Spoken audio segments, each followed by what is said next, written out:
Magandang araw, narito ang latest update natin hinggil sa bagyong si Opong at sa pinag-ibayo nitong habagat. Patuloy ngang kumikilos papalapit ng ating bansa. Sa ngayon po, patungo dito sa may bandang Eastern Visayas area ang bagyong si Opong. At kanina nga alas 4 ng hapon, ito ay tinatayang nasa layong 195 kilometers silangan-hilagang silangan ng Giwan Eastern Samar o sa layong 225 kilometers silangan ng Borongan City, Eastern Samar. Taglay ng severe tropical storm na si Opong, ang lakas ng hangin na umabot na hanggang 110 kilometers per hour malapit sa gitna nito at ang pagbugso naman aabot na hanggang 135 kilometers per hour. Sa kasalukuyan, kumikilos ito pakanluran sa bilis naman na 15 kilometers per hour. So, base sa mga naging latest development in terms of movement and direction nito ay nagkaroon tayo ng bahagyang slight change sa ating forecast track. Samantala, patuloy namang pinag-iibayan ni Opong ang habagat o southwest monsoon na siyang nagdudulot ng kaulapan dito nga sa kanlurang bahagi ng gitna ng Katimugang Luzon, ng Kabisayan at ilang bahagi ng Mindanao. So sa ngayon, tingnan po muna natin, i-focus natin ano nga ba inasa nating pagkilos ni Opong in the next 3 to 4 days. Or rather, magsimula po muna tayo sa mga lugar na may wind signal. So ngayon po, meron na tayong nakataas na Tropical Cyclone Wind Signal number 3 dito nga sa may Sorsogon, sa northern portion ng Masbate, kasama nga yung Ticao at Burias Island, dito sa may bandang buong northern Samar, sa northern portion ng Eastern Samar, at saka sa northern portion ng Samar. Samantala, yung mga lugar naman na naka-highlight ng yellow, ito po yung mga lugar na may Tropical Cyclone Wind Signal number 2. Dito nga sa may bandang eastern portion ng Batangas, sa southern portion ng Quezon, sa Camarines Norte at Camarines Sur, sa Albay, sa Catanduanes, sa natitirang bahagi ng Masbate, sa Marinduque, sa Romblon, sa Oriental Mindoro, ganun din sa central portion ng Eastern Samar, central portion ng Samar, sa Biliran, at sa northwestern portion ng Leyte. Yung mga lugar po na may wind signals number 3 and 2, yung lakas ng hangin ay pwedeng makapagpatumba ng iba't ibang uri ng halaman. Pwedeng makasira ng mga kabahayan, ng ilang istruktura, lalong-lalo po yung mga gawa sa light materials at mga lumang materyales. Pwedeng makapagpatumba ng mga poste ng kuryente. So basically, mapanganib na lumabas during kasagsagan ng bagyo, yung pagdaan ng bagyo sa inyo. Kaya't ang maaari, simula po ngayong gabi, hopefully nakapag-prepare na, iwasan na po nating lumabas ng bahay kung hindi kinakailangan dahil inaasahan nga natin yung patuloy na paglapit ng bagyong si Opong dito nga sa Eastern Visayas then sa may bandang Bicol region. Yung mga lugar naman po na naka-highlight ng light blue, yan po yung mga lugar na may wind signal number 1.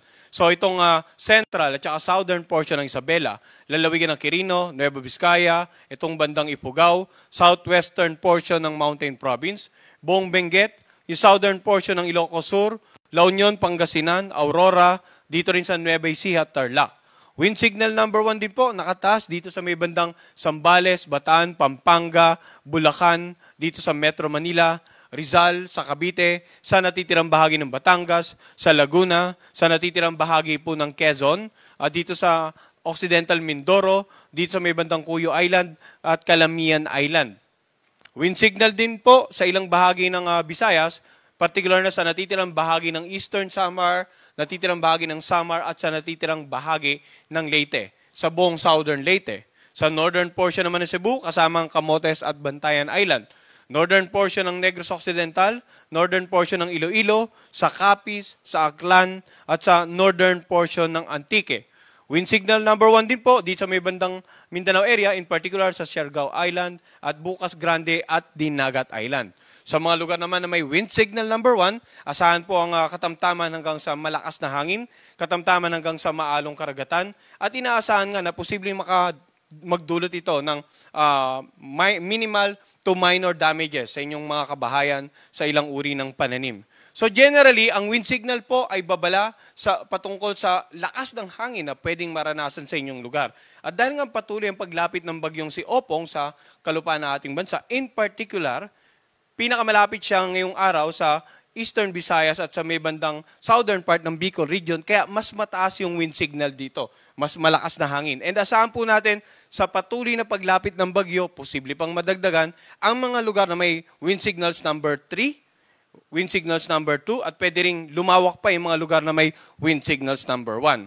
So sa mga ilang lugar naman na may wind signal number 1, lalong-lalo na dito sa may bandang ilang bahagi ng Northern and Central Luzon, ilang bahagi ng Southern Luzon sa kanlurang bahagi at Visayas, maaring sa mga oras na ito ay paminsan-minsan pag-ulan lamang yung mararanasan nila. No? Sapagkat ang wind signal number 1 naman, yung lead time or yung palugit na tinatawag natin, normally 36 hours or less bago po natin maramdaman yung lakas ng hangin. Subalit sa mga lugar na may wind signals number 2 and 3, mas maikli na po yung lead time.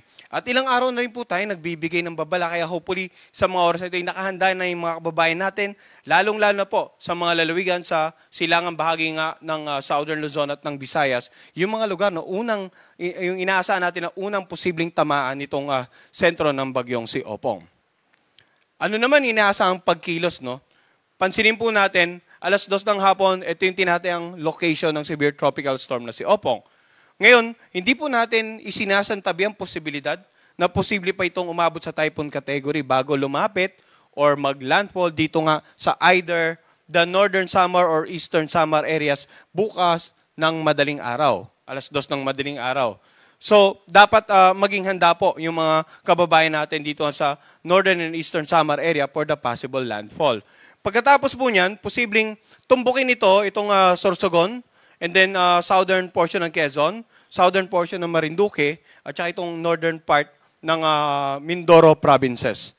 So, ang pinakikita ko po, yung tinuturo nating dadaanan ng linyang ito, yan yung center track, yung pagkilos ng sentro lamang. No?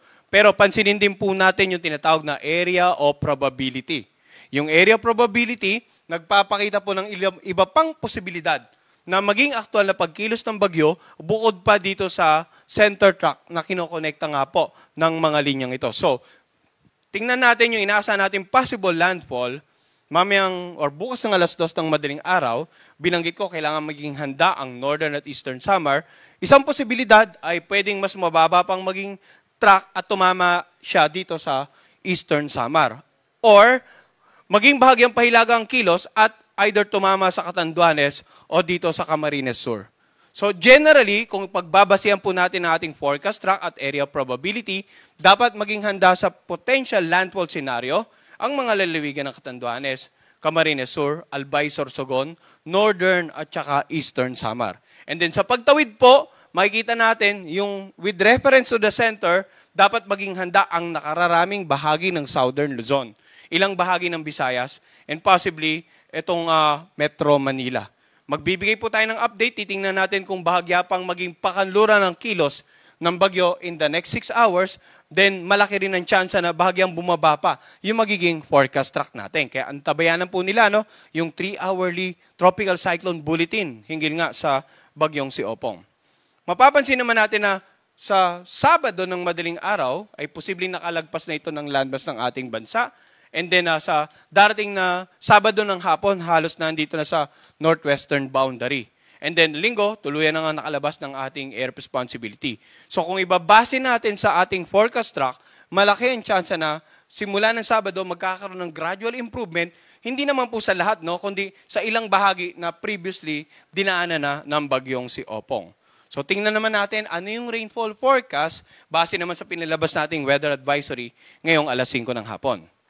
So, ang nakikita po nilang color coding sa ngayon ay amount ng rainfall. Yung unang mga mapang pinakita natin na may color coding, nagpapakita ng mga lugar na may wind signal base sa lakas ng hangin. Ito naman po mga kulay dito sa ating weather advisory rainfall map, ang ibig sabihin niyan, yung dami ng inaasahang ulan in the next 24 hours. So, pansinin natin kanina binanggit ko na pinakamalapit ang Bicol Region at Eastern Visayas sa sentro ni Bagyong Opong. So inaasahan po natin in the next 24 hours, sa susunod na 24 na oras, ngayong araw hanggang bukas ng tanghali, pinakamaraming ulan inaasahan dito nga sa Samar provinces.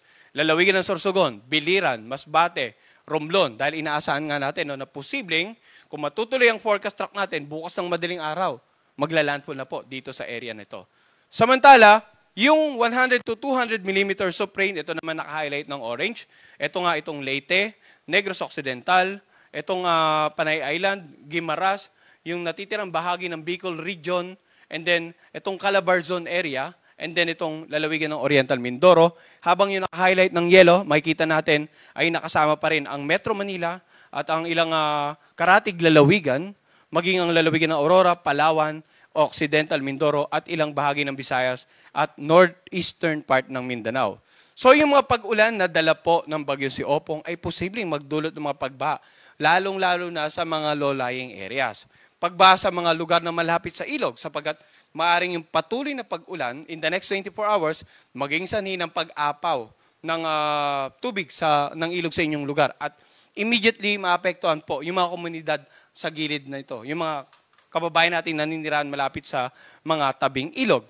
Samantala, pagguho ng lupa sa mga lugar na malapit po sa paanan ng bundok, so iba yung pag-ingat po sa mga kababayan natin.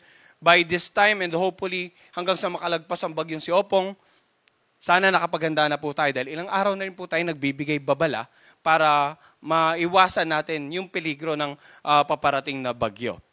Ngayon sa mga lugar naman na may 50 to 100 millimeters, pwede rin naman po magdulot ng mga pagbaha sa low-lying areas, mga isolated cases, no?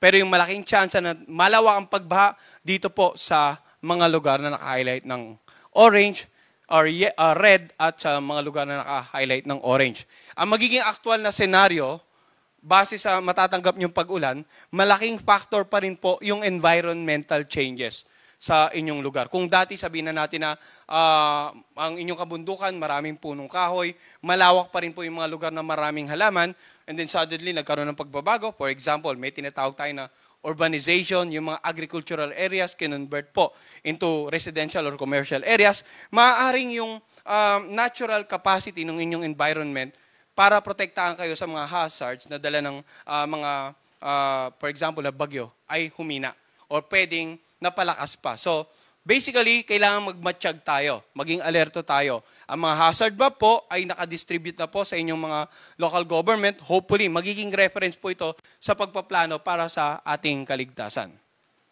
Samantala, ang pag-ulan naman inaasahan natin simula bukas ng makapananghali hanggang Sabado ng makapananghali. Mapapansin natin, no, mula dito sa silangang bahagi, yung kulay-pula, yung pinakamaraming pag-ulan, napunta naman dito sa kanlurang bahagi. Sapagkat by this time, inaasahan natin na posibleng nga nandito na yung sentro or offshore na, nandito na sa may bandang West Philippine Sea, yung tinatayang sentro ng bagyong si Opong. So, generally, yung matataas na pag-ulan, Mindoro provinces, Batangas, Marinduque. 100 to 200 millimeters of rain naman sa Cavite, Bataan, Rizal, Laguna at Quezon, habang dito rin sa Aklan at Antique, and then sa lalawigan ng Romblon, and then Bataan nga sa Central Luzon, and then 50 to 100 millimeters naman sa Zambales, Pampanga, Bulacan, Rizal, Metro Manila, Camarines Provinces, Masbate, Capiz, Iloilo, and Palawan. So, sa mga nabanggit nating lalawigan in the next 24 to 48 hours, ay pwedeng madagdagan pa yung mga lugar na may pinakamaraming inaasahang pag-ulan. Kaya i-monitor din po natin yung weather advisory or yung babala patungkol sa pag-ulan na dala nga ng bagyong si Opong at nitong pinag-ibayong habagat in the next 24 to 48 hours. Makikita naman natin, isang epekto rin ng paparating na bagyo ay yung magiging maalon hanggang sa napakalong mga karagatan. Kanina sa ating forecast track, ang projection, ang critical is simula ngayong gabi hanggang tomorrow afternoon, yung pagtawid. So makikita natin sa ngayon, dumami na po yung mga bahaging karagatan na inaasahan nating magiging maalon hanggang sa napakaalon. No? Sa mga nauna nating presentation, nakakonsentrate lang sa Eastern Visayas.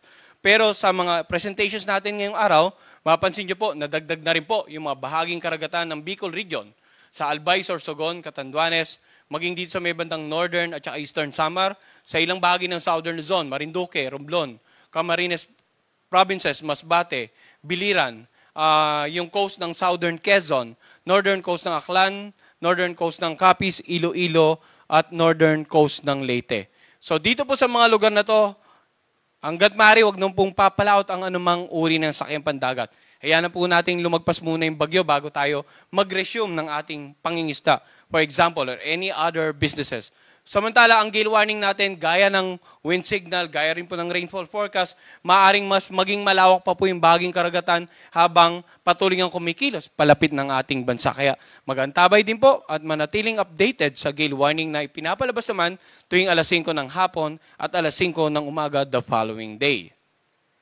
Nandiyan pa rin po yung banta ng storm surge o daluyong o yung matataas na pag-aalong hahampas sa mga coastal areas dahil sa papalapit na bagyo. So, in the next 24 hours, ang projection natin, more than 3 meters ang taas ng mga daluyong pwedeng humampas sa mga coastal areas dito nga sa may bandang Catanduanes, eastern coast ng Albay at sa northern Samar. Ang taas naman ng pag-alon sa eastern coast ng Quezon, Camarines Norte, Camarines Sur, natirang bahagi ng Albay at eastern coast ng Sorsogon, posibleng umabot ng 2.1 hanggang 3 meters. Samantala yung mga lugar, bahagi coastal areas na naka-highlight ng yellow, yan naman po 1 to 2 meters. At maaaring maging mas malawak pa yung mga lugar na may mas mataas na daluyong sa mga susunod po nating storm surge warning. So, mga bagay na dapat nating antabayanan ng update. Unang-una, yung Tropical Cyclone Bulletin, yung babala ukol sa papalapit na bagyong si Opong. Yung Weather Advisory, babala ng mga pag-ulan na dala ng bagyong si Opong at ng pinag-ibayang habagat. Yung gale warning natin, babala para sa mga alon hanggang sa napakaalong mga karagatan. At itong storm surge warning naman natin, babala para sa mga posibleng daluyong o matataas na pag-along, posibleng humampas dito nga sa mga coastal areas na dadaanan ng bagyo. Samantala, yung pinag-ibayong habagat, no, hindi lamang yung bagyong magdudulot ng malakas na hangin. Ang pinag-ibayong habagat po, pwede rin magdulot ng paminsan-minsang pagbugso ng hangin. Ngayong araw, sa buong Ilocos Region, Cagayan Valley, Palawan, sa buong Visayas, ganun din sa Zamboanga del Norte, Misamis Occidental at Oriental, Camiguin, Caraga Region at Davao Region. Bukas naman, mga occasional na pagbugso ng hangin, Ilocos Region, Cordillera Administrative Region, Cagayan Valley, sa Palawan, buong Visayas, Zamboanga del Norte, Misamis Occidental at Oriental, sa Camiguin, sa Caraga Region at Davao Region. Sa Sabado naman, paminsan-minsang pagbugso ng hangin sa buong Luzon at Western Visayas. Ang pagbugso naman ng hangin na dulot ng pinag-ibayang habagat, pwedeng magdulot po ng katamtaman hanggang sa maalong karagatan. Dito nga sa mga areas na nabanggit natin, kaya't iba yung pag-iingat po sa mga kababayan nating papalaot sa mga bahaging karagatan, itong mga lugar na nakalista. At uulitin natin, no, yung mga magiging maalon hanggang sa napakalon ng karagatan, posible pang madagdagan. Kaya't antabayanan po ang updates ng Pag-asa. Ang susunod po nating Tropical Cyclone Bulletin ay papalabas mamayang alas 8 ng gabi at ang next press briefing natin mamayang 8:30. Sa parating na bagyo, mga dapat tandaan, maging alerto, maging makibalita sa latest information patungkol sa bagyo, patungkol sa pag-ulan, sa lagay ng pag-alon, sa daluyong, mag-monitor sa updates ng Pag-asa. At sa ngayon, dapat meron na tayong established na response protocol, community and family plan. Community plan, patuloy na makipag-ugnayan sa kanilang LGU at saka local disaster risk reduction managing officers para sa patuloy na gawaing pangkaligtasan. Family plan in terms of, for example, maganda ng emergency kit, and as much as possible, lumikas sa mas mataas na lugar o sa mga itinakdang evacuation center. Yan po muna ang latest mula dito sa Pag-asa Weather Forecasting Center. Magandang araw po sa kanilang lahat.